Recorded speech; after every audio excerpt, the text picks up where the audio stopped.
Okay, guys, welcome to the College of Visual and Performing Arts.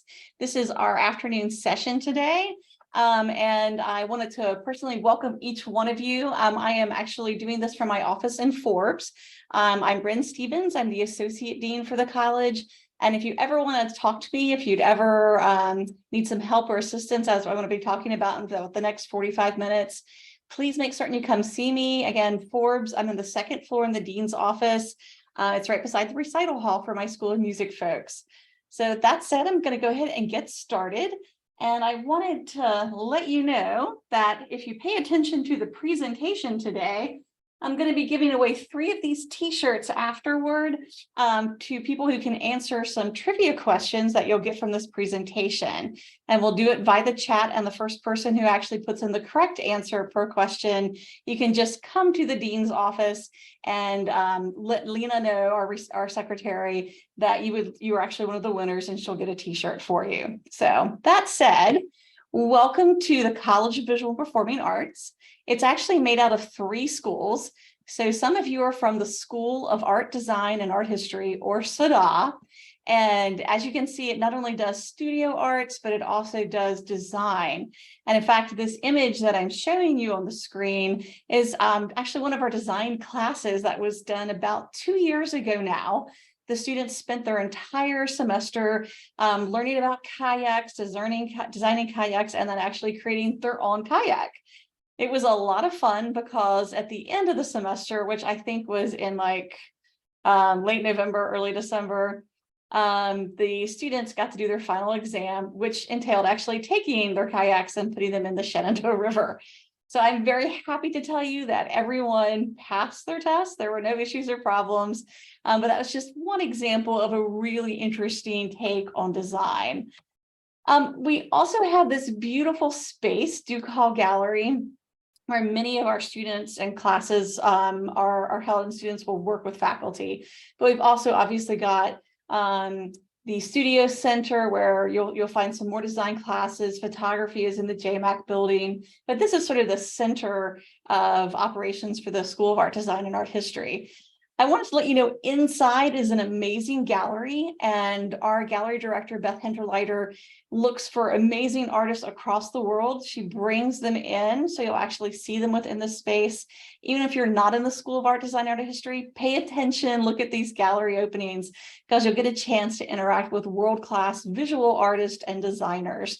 They'll come for their exhibition opening, they'll get a chance to talk with you, and also then they'll work with some classes. So if you're in some of these upper level classes, you'll get a chance to work with them. I wanted to let you know about another resource, and this is for everyone, not just the people in SADA. The Madison Art Collection houses objects from the ancient world to the present day. So if you're interested in looking at culture, the arts, if you're interested in sort of looking at religious studies, philosophy, even things like economics with coins, there's probably some objects for you to work with. So this is a great resource for papers, for projects. You can use original objects. And of course, as you see with this person here, you get a chance to also be interns. So you can work physically with the objects, cataloging them, researching them, perhaps creating an exhibition with other students. And I did want to show you this image too. This is the Lisenby Museum, which is their display space. And the images you're seeing on the screen with the hands, the title, the color scheme, even down to all those pieces of paper and the text and the cases, were actually created by students. There was a graphic designer who spent his time working with the folks at the Madison Art Collection, creating the exact look they wanted for this exhibit. And this is something that happens pretty frequently, and it's an amazing capstone project for you to walk away with. So something for you to think about. Which takes us to our second of 3 schools, which is the School of Music. School of Music obviously entails all of those performing arts in woodwinds, brass, percussion, voice, music education, music industry, and a large number of your faculty members, a number of your spaces will be right across the street from the Forbes Center in the music building. I'm certain you've been there before and had a chance to go through the space. but you probably also know that another half of your areas is going to be in the Forbes Center itself. If you look at the Forbes Center from the quad, from the Wilson Hall area, the right-hand side you'll see is the School of Music's part, and on the left-hand side is the School of Theater and Dance's part that we'll look at in just a second. So looking at the School of Music part, we have the amazing concert hall. It is truly astounding. There's about 600 seats in the space, and everything that you see there, from the fabrics on the wall, the shape of the plaster rubbed walls, the panels in the ceiling, are really meant to make this a perfect space for performing and also for recording. It's pretty common for us to have professional musicians from all over the world reserve space during the summer so they can actually make some recordings, because the sound quality is absolutely perfect. And similarly, the recital hall, where I normally hold these sessions, is a little smaller, but you can also look at the curtains, the wood, the decorative panels, the ceiling panels, and all of that really goes into making this truly extraordinary space where if you are performing, when I'm there talking, it's just a really wonderful interactive space.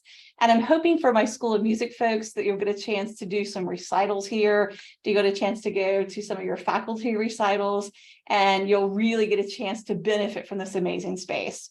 By the way, both of these are right next to the highway that sort of goes between Forbes and Wilson Hall. And I can tell you, when you're in there and you're completely quiet, you just can't hear anything. You can't hear any of that traffic. The construction of the Forbes Center is absolutely perfect. Which takes us to number 3 of the schools, the School of Theater and Dance. And this composes not only dance, but also theater and musical theater. This reminds me, just wanted to make sure the School of Music has music theater, the School of Theater and Dance has musical theater. And obviously there's a lot of interaction back and forth.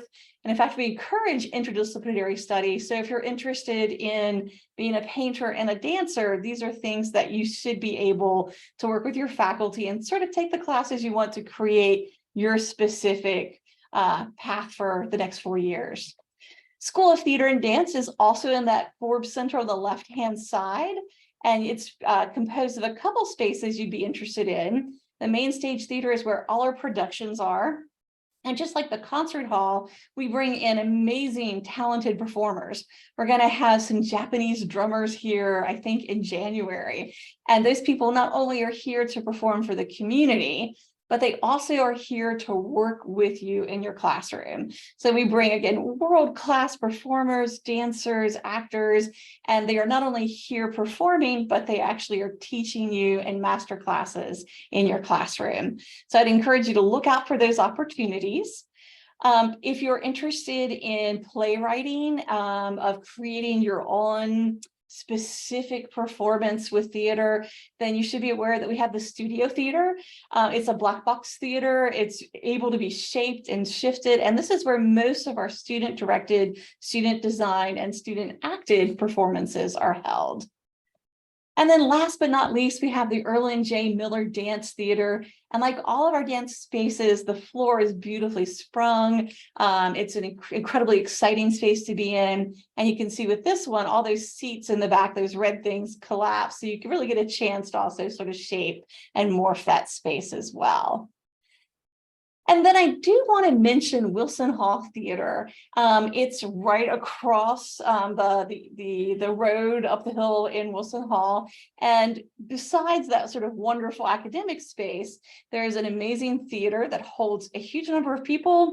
My favorite thing about Wilson Hall, however, is that iconic cupola up top, which JMU will use on websites, they'll also use on stationery, is rumored to be haunted by the ghost of a jilted co-ed. So, which brings me to something that I'll be talking about today. If you're interested in stuff like ghost hunting, there is a club at JMU that has people who come together just to talk about those interests and to do fun things together. So as you'll see today, I want you to think about those things that make you uniquely you, because you'll be bringing that to your major, to your minor, to every single interaction on campus. And I want you to keep exploring both of those aspects of yourself. So welcome to JMU Arts. And our motto for the college is to create your own path. Over the next 4 years, that is our goal for you, is to come from where you are now, leaving high school, and create this vibrant, wonderful path that you're going to explore and maximize your potential with, so that at the end of 4 years, you will have this wonderful starting point to launch your career and hopefully to make a meaningful and satisfying life for yourself. So take advantage of all these opportunities, make certain you're doing the path that is proper and unique to you. So create your path is what we're hoping for the next 4 years that you're going to be focused and thinking on. And my goal for this afternoon is to get you to really take that first good step on your path. So when does your path start? Clearly, it starts right now. From this moment, you're here, you're thinking about, you're meeting with people, you're thinking about your schedule, and about, oh gosh, a little less than a month's time, you're going to be physically here on campus. And so we want you to really be thoughtful and mindful about your path, and we want you to succeed. Finding your path at JMU can be a little overwhelming. I love this image with the guy in the middle, the earphones and the Duke's t-shirt, because he's in a sort of a sea of people. And this happens every day during the semester when classes let out. People are heading for various places across campus. And it can be a little daunting as a first-year student to find these new friends, to establish this identity, this person that you are for the next 4 years, to make certain that you're growing and finding new interests and feeding the interests that you have. So I'm going to share with you a few ways that you can do that. And I'm going to encourage you to be a person who says yes to opportunities, yes to people, yes to new adventures. So how can you do that? I've already mentioned one of them on the sort of the 11 o'clock of the dial there. And meeting new people is something that you're going to be doing as soon as you're on campus. You're already meeting people today. For example, when you go to your advising section after this presentation, you'll be meeting an advisor who's there to help you, there to assist you. When you come to campus, you'll be meeting other students, faculty members. You'll be attending other events like ball games, football games. So meeting new people allows you to expand, to work on various interpersonal skills, which are important for the marketplace. And it really is sort of the foundation part of your path. Clearly, you're in the College of Visual and Performing Arts. You've already decided on your major. I would encourage you to think about a minor, maybe such as the entrepreneurial minor, tends to pair very nicely with arts. And trust me, everyone in this field can benefit from marketing themselves. But then I'd also have you think about elective classes. I started off as an art historian. That's what my PhD is in. And I spent 17 years in the museum field. So when I was preparing for that career that I knew I wanted, this is my path, I really didn't think about taking chemistry. I didn't think about taking physics because I'm an art historian. I teach ancient Egypt and I work with ancient objects. It was a little bit of a surprise then when my university handed me a handheld spectrometer and said, use it, tell us things about your objects. So I wish I had taken more elective classes in that area I'd never thought about. But I will also tell you, it's just a second quick story. The best class I took as an undergraduate was theater, was Acting 101. And that was because I knew I was also going to be a professor. I wanted to talk to people. I wanted to share my excitement about the past and excitement about museum studies. And so instead of taking my notes and reading them in front of a class, by the way, in a darkened room because I'm an art historian, I knew I wanted it to be interesting and engaging. And so in the classroom, I've looked at that as being a set, as a theater stage. And this is, everything is a performance. And it then also allows me to interact with you, our students. So think about those elective classes. They really can fill out you as a person when you leave here for 4 years to make you this interesting and unique combination of skills, which will make you successful. We're going to talk about some student organizations, and let me tell you, there are tons of them. We'll be looking at some of them within the arts. But again, if you like spelunking or caving, if you like 3D printing, if you like video games, if you like meditation, there is a student organization for you. Please go to Student Org Night. You'll be getting more information about that. And you get a chance to just sort of walk around and meet people who may have the same passions outside of your professional interests that will really be a different group of people that you can interact with and become friends with. Again, I would encourage you to be involved in campus life and also to take advantage of some of those JMU resources that we'll be looking at, and you'll continue to hear about now and when you come back from orientation.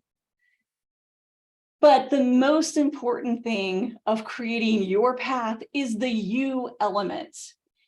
I know that you guys want to be dancers and painters and singers and musical theater folks. And all of that is incredibly special. And you've got a specific path you're going to be walking.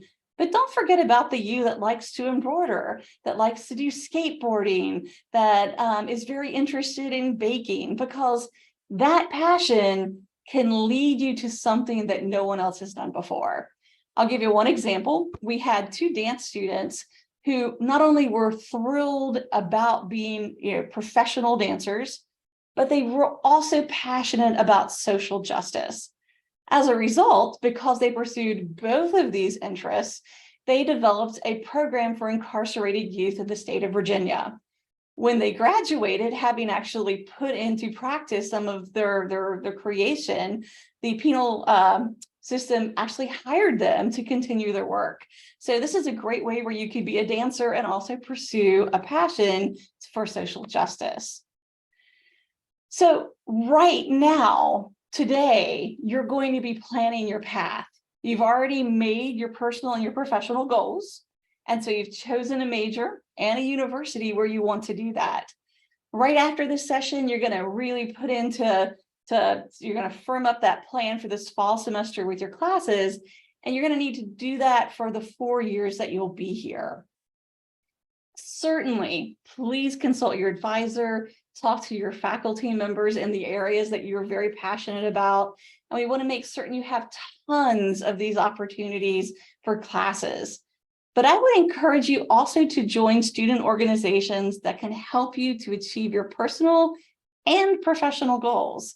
So you'll see in just a few minutes, I've got an image of some of the student orgs within the college. If you are a graphic designer, there is a professional graphic design club where you can go to conferences, you can meet professional graphic designers, and you can start to network. So those student organizations are going to be key to making certain you have the right path for you. And then find those opportunities that will help build your skills and help build you. So for example, those master classes where we've got those outside artists that come in, make certain, even if they're not in your class, that you ask someone, can I go and actually participate in this? If your professor says, hey, I've got this project, you seem uniquely suited to help me with this, say yes, I want to be part of your research. If there's an internship, and I personally have arts administration internships, make certain you reach out, let me know that you want to be in arts administration. You sort of want to do the administrative parts of theaters, of museums, of any type of arts center. And that's an amazing experience for you. So those opportunities are going to take what was just sort of a major that will take you to this very traditional, career and really make it uniquely suited for you, for your future success and happiness. There are a ton of resources at JMU. Again, I'm sure you've heard of some, you're going to hear more of them. I do want to point out career fairs. It is not too soon to go to career fairs. I would encourage you, again, to think about what you want to do in 4 years. Go to the next career fair that you hear about. Talk to the people who are hiring students today for those positions and find out what they're looking for. Find out what gives a potential applicant a leg up. And as you're looking at your schedule, as you're looking at your opportunities, make certain you include those. You can only do that by talking to people in the field right now. The Student Success Center is there for you. If you have trouble with any class, if you need some tutors, if you need some assistance, if you have some health issues, the University Health Center is there. I also want to mention the Mentor Collective. You're going to get an email from me in about a week, 2 weeks time, asking if you want to be part of this. It's completely free. We will match you with a student who was where you are now a year or 2 years ago. So an upper level student. They won't be in your area, they'll be in your passion. So if you like to speak French, you might actually be hooked up with someone who likes French. If you like video games, you might be hooked up with someone who likes to game. The idea is to give you one of your first friends when you arrive on campus.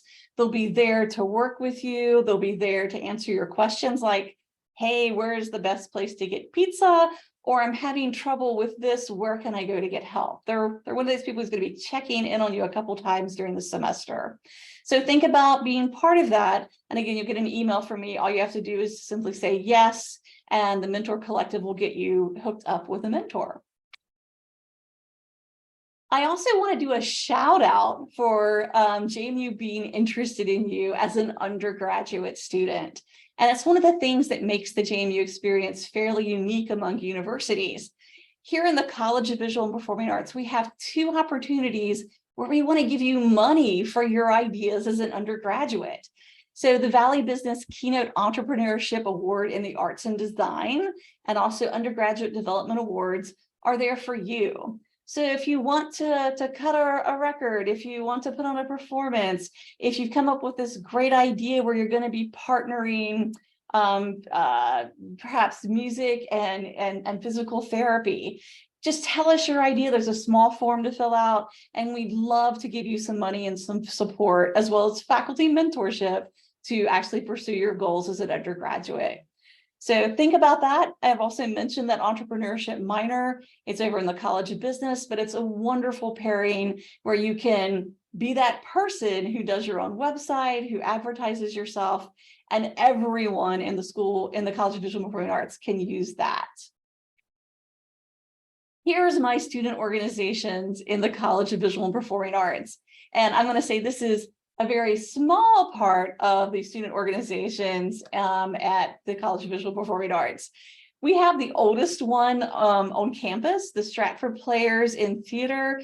Actually was founded in 1914 as the Stratford Literary Society. They are still around.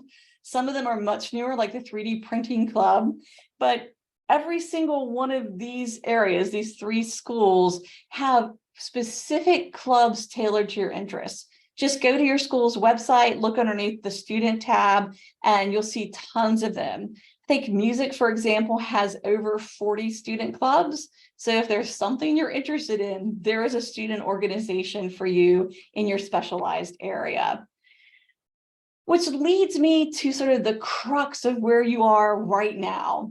You've just had 4 years of high school. You're getting ready to have 4 years of college. And I'd like you to just take a second and think about where that puts you at this moment. You've been living with a very defined schedule. You probably have family that wake you up, make certain you get a good breakfast, take you to school or get you on the bus or gives you a car to drive. And so you've got a lot of structure. You're getting ready to move from a lot of structure to a lot more choices. So you're going to be in a place where you don't know a lot of people. You might know 1 or 2, but you're going to need to make new friends. But more than that, you're going to need to create your own schedule. You are responsible for getting up, getting to class on time. But even more than that, I would encourage you, please have some type of breakfast, bowl of cereal, slice of toast or something, because you'll need that food to keep your brain running during class. There's a lot that goes on. You're going to want to be focused. You're going to want to pay attention.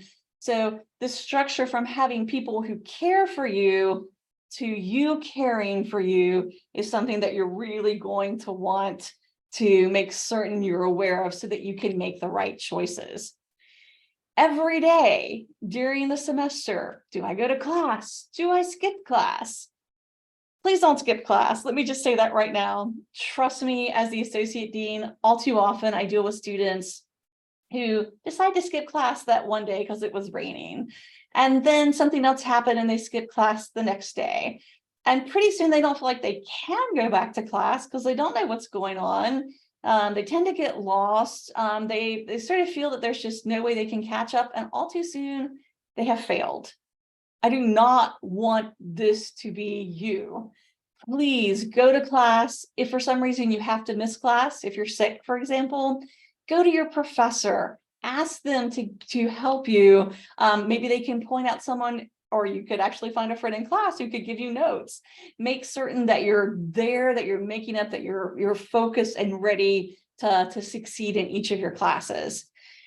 Do get involved on campus. Don't stay in your room. There can be times where you just need a little bit of eye time, a little bit of me time, but make certain you're putting yourself out there for these 4 years. They're going to go by really, really fast. There's tons of opportunities, so make certain you're doing that. Point number 3, manage your time wisely. If you have problems with time management, just pull out your phone. I know you guys all have one. Find a calendaring app and make certain you're using it. If you have trouble beyond that, please go to the Office of Disability Services. They have an entire sort of section that will help you with some time management skills. And I'm also here if you have questions. And last but not least on this part, please ask for help. Please do not struggle on your own. I, again, deal with students who are on probation, students who are going to be suspended that I will unfortunately have to suspend. And all too often when I hear from them, they're like, I just didn't feel like I could ask for help. I just felt I should solve this by myself. I'm letting you know, please don't do that. Please reach out to me. Please reach out to your professor, to your advisor. Please reach out to the Dean of Students office. There are so many people here who want you to succeed. All you have to do is let us know that you have a question and you have a problem. So let's think about this as far as what's going to come up in about a month's time when you come back, when you're here for orientation. And I want you to think about student A, who is participating with their orientation group. And that frog is the first year orientation guide. I want you to think about being the student and attending events, making certain that you introduce yourself to people that you meet. Hi, I'm Ren Stevens. I'm an art historian. I really like dogs.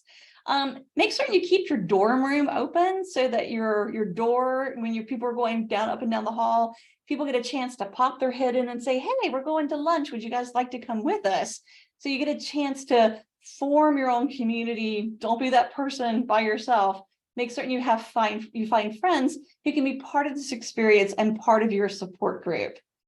Go to Student Org Night and please make certain you ask folks specifically to do some fun things like go to a movie night, go to dinner. Student B, by contrast, only does what's required, likes to stay in their dorm room, doesn't really want to put themselves out there. They're not comfortable making friends. And as a result, by the end of just orientation week, I'm not talking about classes, student A has found some great friends they're going to keep for their life. And they're pretty sure that campus is going to be their new home. They feel really good and excited about it. Student B hasn't made a lot of friends, hasn't really had a lot of fun, and are already doubting themselves about, was this the right choice for me? Was college the right choice? Was Jamie the right choice? It's really that key to putting yourself as a person who says yes to new experiences.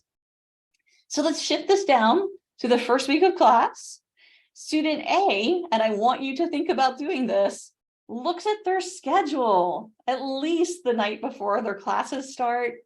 If there is a syllabus that's posted on Canvas, read the syllabus, get the books, know what's actually expected of you. Please make certain you know where your class is. Don't wander around and be late because you don't know where Duke Hall is or where a festival is. Walk to it at least a day before so you physically know where it is. There's always going to be a train that goes across campus and buses that aren't running right. So make certain you allow extra time as well. Also, sit by the front of the class. Please don't sit in the back.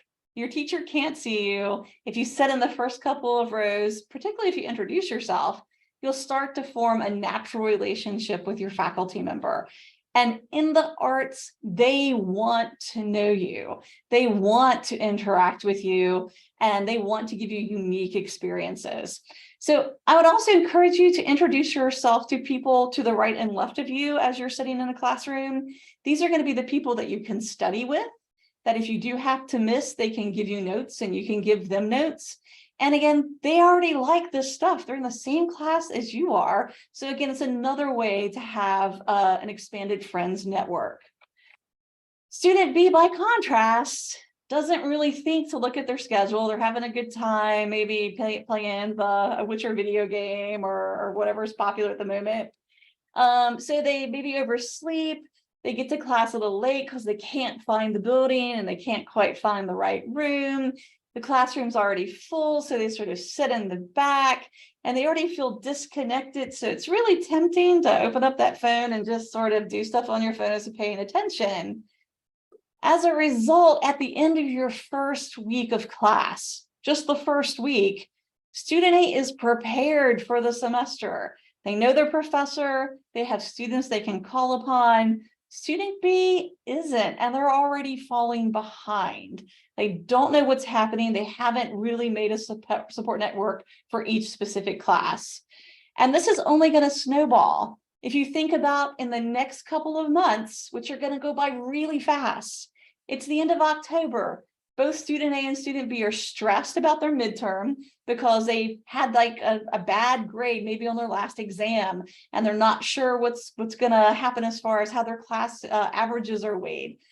They may be feeling a little sick. It's really common for people to get the cold or flu, and they really feel that they're just sort of discombobulated. Their path on the success for the semester isn't right where they wanted.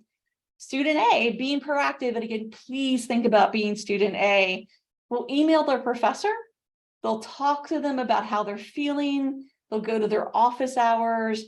They will email them and keep them posted about sort of how things are going with them.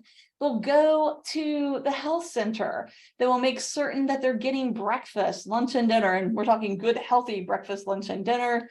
They may go to the Arboretum and take a nature walk, or go to one of the meditation rooms, or you just in some way make certain that you're dealing with stress in a way that is beneficial. Please don't cut your family and high school friends out of your network. And I just want to caution you guys, I've seen it too often. If you start to go down this path where things aren't going right, you don't want to disappoint your family. You don't want to disappoint your friends. You don't tend to talk about how stressful and how hard things are. As a result, you are completely cutting out these people who could be your best support. Your family, your parents, friends that you've had throughout high school. These are people who could sort of get you pointed right back on that track. So make certain you're talking to them.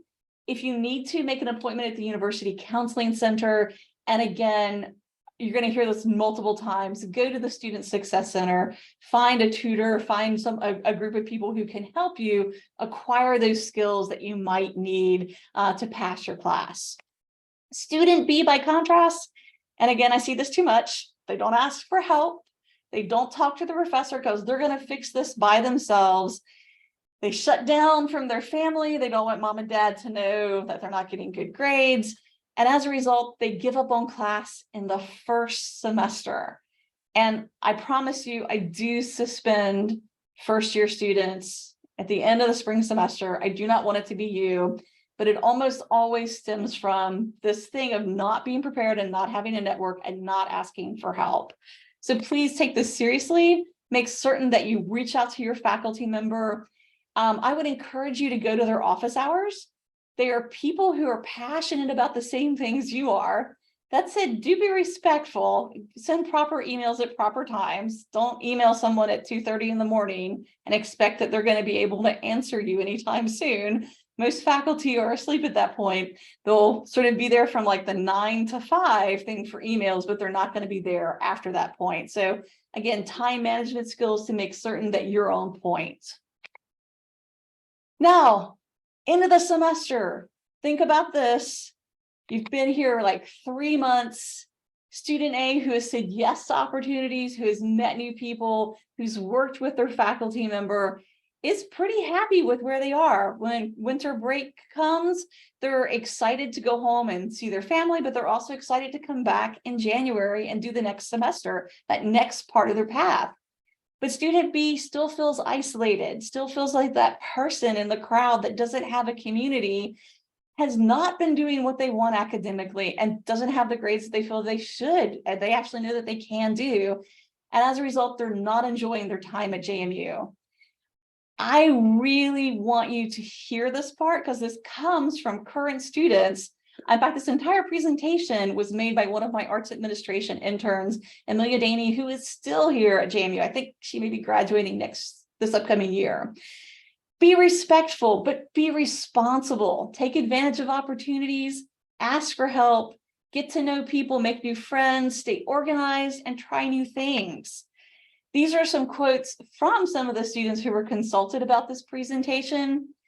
Do not be afraid to get involved and make mistakes. This comes from Xavier Williams, who actually gave our address at college graduation this past May. College will be the best years of your life, he says, and also the most challenging. When you fall, get back up again, change your approach and reach success. Whatever you do, do not quit. And I want to encourage you, if you get to a place where you feel like you can't, you're not doing what you want, and you're not really what you should do, reach out to me. I'll take you out to lunch. Again, my office is right in the Forbes Center, second floor, dean's office. There are tons of people who want to help you recover from mistakes, recover from failure, and get back to where you want to be. I also want to say Amelia Daney's quote there on the bottom right: be brave and explore new opportunities and pursue new interests. Get to know people around you. You will learn so much throughout your years by meeting new people and hearing their stories.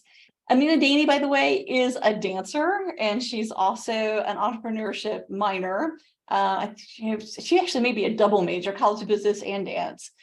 She was one of the students this year whose group in College Business 300 won the entrepreneurship award for how to grow mushrooms. So some amazing things that can come out of you being passionate about you. And I know that 4 years seems really, really long to you at this point, but I can tell you in 4 years, you're going to graduate before you know what happens. This amazing time where you can take the classes that you want. There are tons of opportunities for you to mesh with and become this incredibly talented, multi-skilled person. It's going to be gone and you'll be graduating. You'll be moving on to new things. Your current path will take you to that other pivot point where you'll either be going to grad school or you'll be looking at a professional career. And we want you to be prepared for that. So keep that in mind over the next month, 2 months, 3 months, and also the next year. Again, I can't say it enough. If you have questions, if you have troubles, if you are in a situation you're not sure what to do about, reach out for help, make certain that you're letting someone know. And again, if it's not me, if it's not your faculty member or your advisor, go talk to the dean of students or someone over at counseling. So I have promised you guys a quiz for a t-shirt. And again, I have these in the dean's office. This is our Create Your Path t-shirt. So I'm going to ask 3 questions. And I am going to take in chat the first person who correctly gets them. I do want to say I currently can't see chat. So I will go back and look at chat before we close things down, and I will get your name.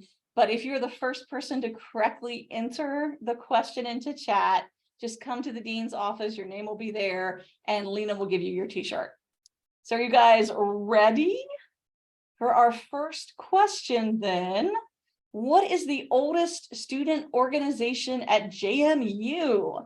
And again, I can't see your chats. I see some coming in. I've got a little bubble that comes up. Let's see. Oh my gosh. Show chat previews? No, it's not going to do that for me. Again, I will get you guys.